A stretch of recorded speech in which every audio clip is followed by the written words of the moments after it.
Қайырлы күн қыздар. Сіздермен бірге Гүлназ Сәбитқызы. Өзімнің 15 жылдық тәжірибемде осы медицинада гинекология, акушерство, эндокринология дейміз, косметология дейміз. Сіздерге берер білімім өте көп. Менімен бірге болғандарыңызға рахмет. Енді жүктілік марафонының курсының сабағын бастай кетейік. Бізде ең бірінші айта кететін жағдай, біз жүктілікке осознанно дейміз ғой, саналы түрде біз дайындалуымыз керек. Өйткені қазір түрлі аурулар бар, түрлі генетикалық тұқым қуалайтын аурулар да бар, немесе түрлі ауытқулар бар, мысалы жүректің тарапынан болсын, асқазан, ішек жолдары, өкпе дейміз, бауыр дейміз, бүйрек дейміз, көз дейміз, түрлі ағзаларыңыз, қанша мүшеңіз бар, сол мүшелердің түрлі ақаулары немесе аурулары болу нәтижесінде өмірге дені сау емес балалар да өмірге келіп жатыр. Әрине оларды алып келгеннен кейін біз оған қарауымыз керек. Біздің тарапымыздан, ата-ана тарапынан көмек болу керек деген секілді. Сол үшін біз саналы түрде ұрпаққа біз дайындауымыз керек. Енді көпшіліктің ойы бойынша кез келген семьяда осы баланың туылуына тек қана ана ғана жауапты деп ойлап жатады. Бірақ бұл жерде үлкен қателік бар. Міндетті түрде бұл ситуацияда әкенің де, ананың да екеуінің рөлі 50-50. Өйткені ұрықты бөлетін ер азамат, бірақ сол ұрықты алып бізге енгізгеннен кейін сол қыз-келіншектердегі фолликулдар дейміз пісіп жетіліп, сол аналық бездің жасушасы бөлініп шыққан кезде екеуі қосып ұрықтану нәтижесінде әрі қарай қабылдап алатын осы әйелдердің ағзасы болып саналады. Әрі қарай выносить ету үшін, соны срогына дейін жеткізу үшін, өзінің белгілі бір күніне жеткізу үшін сол ұрықтың качествосы дейміз, сол ұрықтың качествосы да маңызды. Ал сол ұрықтың качествосының жақсы болу үшін әрине ер азаматтардың өзінің денсаулығына сай келетін арнайы анализдерді тексеру арқылы, және де сол ұрықты қабылдап алатын әйелдердің ағзасын тексеретін арнайы анализдердің списогі болады. Ең бірінші келетін жағдай ол бізде общий анализ кровь дейміз, жалпы қан талдау анализі. Жалпы қан талдау анализінде біз нені анықтай аламыз? Қанның қоюлығын анықтай аламыз. Қан қою болатын болса, біздің кез келген дәруменімізді, сол бірінші біздің оттегімізді, бізге оттегіге, ағзамыздың оттегіне жауап беретін, ол бізде темір дейміз. Біз скрытый анемияны, жасырын түрде тұрған анемияны, темір тапшылықты анемияны тексеру үшін біз ферритинге анализ беріп жатамыз. Мінеки біздің ағзамызда ферритин төмен болатын болса, оттегі аз болатын болса, плюс біздің қанымыз қою болатын болса, біз кез келген басқа омега деп жатамыз, фолиевая кислота деп жатамыз, жаңағы Д витамині деп жатамыз, басқа да қаншама микроэлементтер дейміз, кальций, калий, магний деген секілді. Осы қаншама осы препараттарды ішсек те қанымыз қою болса, ағзамызда оттегінің жетіспеушілігі болатын болса, ол ешқандай біздің ағзамызға дұрыс әсер етпейді. Ал қабыну болатын болса, біз қабынуға түрлі антибиотиктерді, түрлі емдерді қабылдағанмен де, ол біздің ағзамызға сол әсер ету керек 100%-ық мөлшерде біздің ағзамызға әсер етпейді. Сол үшін ең бірінші біздің тексеру керек екеніміз жалпы қан талдау анализі. Жалпы қан талдау анализінде біздің ағзамызда қанымыз қою ма, қабыну процесі бар ма, лимфозастой бар ма, бактериалды инфекциялар, бактериалды жағдай болып жатыр ма ағзамызда, немесе вирусты жағдай болып жатыр ма біздің ағзамызда, соны анықтауға көмектеседі. Екінші тапсыру керек анализіміз Д дәрумені тексеруіміз керек болады. Егер де бізде Д дәрумені жеткіліксіз болатын болса, гормондардың бұзылысы болады. Гормондардың бұзылысы болатын болса, бізде дұрыс емес ұрықтану болады, овуляция болмайды деген секілді. Сол үшін біз Д дәрумені тексеруіміз керек, ер азаматта, әйелде. Үшіншіден біз ферритин дейміз, жаңа айтып кеттім, бізде скрытый анемия дейміз, жалған анемия болатын болса, соны тексеруге арналған. Олардың мөлшерінің барлығын мен сіздерге жаңағыдай специально жазбаша түрде беремін. Жалпы ауызшада айта кетейін, бізде ферритиннің мөлшері біздің ағзамызда өзіміздің салмағымызға сәйкес болу керек. Мысалы, менің салмағым 52-53 килограмм болатын болса, мендегі ферритиннің мөлшері де сол 50 мен 60-ның арасында болу керек. Менің ағзамдағы депоны, запасты қамтамасыз ету үшін, менің басқа да ағзаларым дұрыс жұмыс жасау үшін ферритиннің мөлшері менің салмағыма сәйкес болу керек.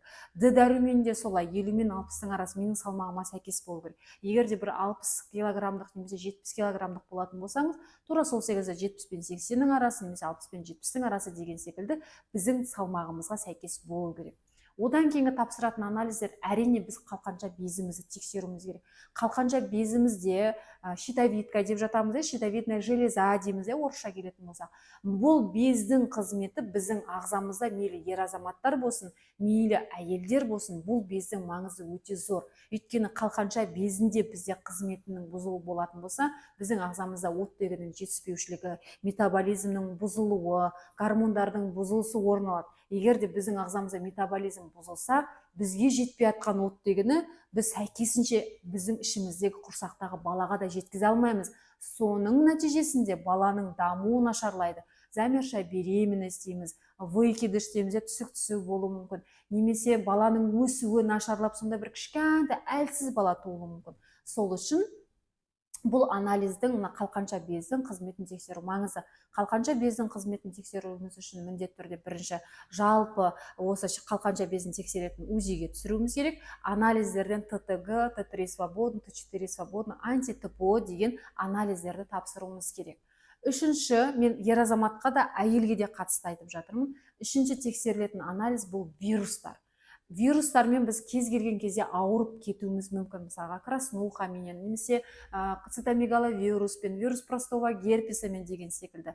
Бірақ біздің ағзамызда жалпы бар ма, біздің ауырғанбыз ба, сол ауырғанымызға қарай біздің ағзамызда антиденелер түзілген ба, айтқан защита болған ба, соны тексеру үшін біз вирустарға анализ тапсыруымыз керек. Цитомегаловирус, вирус простого герпеса, токсоплазмоз, краснуха деген секілді вирустарға G және M формасына, G дегеніміз бізде хронический, созылмалы түріне, M дегеніміз активті түріне тексеруіміз үшін қан талдау анализін тапсыруымыз керек. Осы неге вирустарға.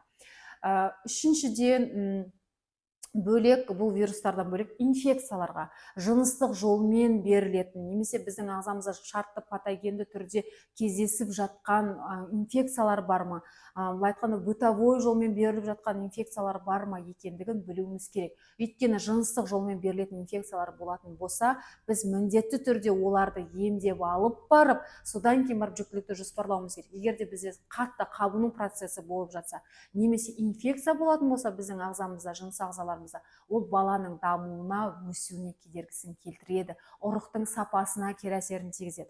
Мысалға келетін болсақ, жыныстық жолмен берілетін инфекцияларға гонорея, хламидия, трихомонада, сифилис деген секілді инфекцияларға анализ тапсыру керек болады. Сонымен қатар гонорея кандидаға анализ тапсыру керек болады.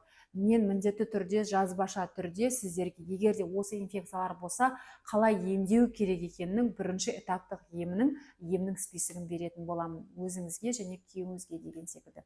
Сол үшін мінеки базовый дейміз ғой, базалық түрде осы анализдерді тапсыру арқылы және соның нәтижесін емдеу арқылы сіз жалпы өзіңіз баланы жоспарлау керек па, жоспарламау керек ба деген секілді анализдерді сіз білу арқылы әрі қарай патологияға алып келе ма, алып келмей ма, соны сіз айқындап аласыз.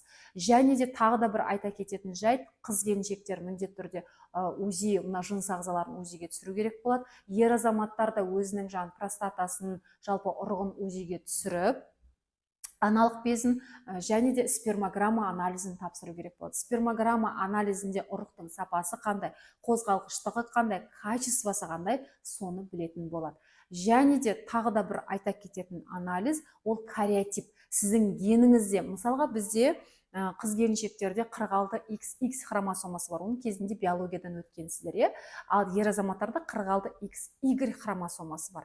Мінеке осы 46 біздің осы геніміздегі хромосомалардың XY немесе қыз-келіншектерде XX хромосомаларына қандай да бір 21-де ма, 23-де ма, 4-шісінде ма, 5-шісінде ма, қай хромосомада ауытқу бар ма, жоқ па екендігін білуіміз маңызды. Өйткені кейбір семьяларда ақаумен, туа біткен ақаумен туылып жатады. Мысалға зайчья губа, волчья пасть, кейде мүшелері болмай жатады, кейде жатыры удвоение дейміз, двурогль дейміз, түрлі өзгерістер болуы мүмкін. Осындай немесе Даун синдромына подозрение, немесе Эдвардс, Патау дейміз, түрлі синдромдар болуы мүмкін. Біз білмеуіміз мүмкін, біз байқамауымыз мүмкін, біз қалыпты жағдайда кейбір мүшелерімізге көңіл бөлмей өсіп жатуымыз мүмкін. Бірақ бізде осында ағзамызда патология болатын болса, ақау болатын болса, кейін біздің ұрықты көтеруімізге және сол ұрықтың дамуына қандай да бір ақау болып алып келуіне мүмкін. Сол үшін жүктілікті жоспарлаған кезде саналы түрде анализдерді тапсырып, дұрыс ем қабылдап, содан кейін барып жүктілікті жоспарлау керек.